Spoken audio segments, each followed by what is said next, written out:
Welcome to Pindar Poetry. We hope you learned something new. You start by gathering ingredients and setting up brewing immediately. Place blaze powder in the brewing stand fuel slot.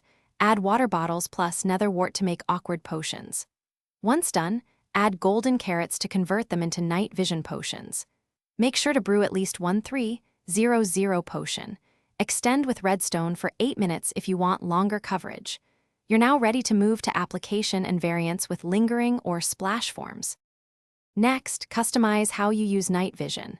If you need long exploration, add redstone to extend to 8 minutes.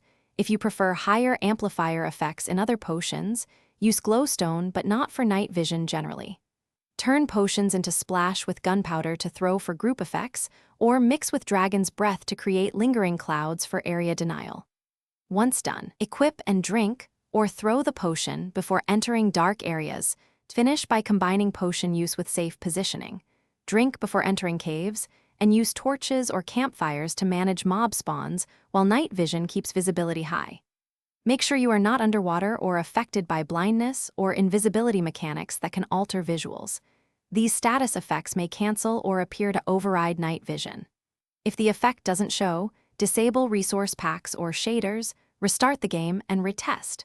Once fixed, reapply the potion and resume exploration with clear sight. Thanks for watching. Consider subscribing if we helped you.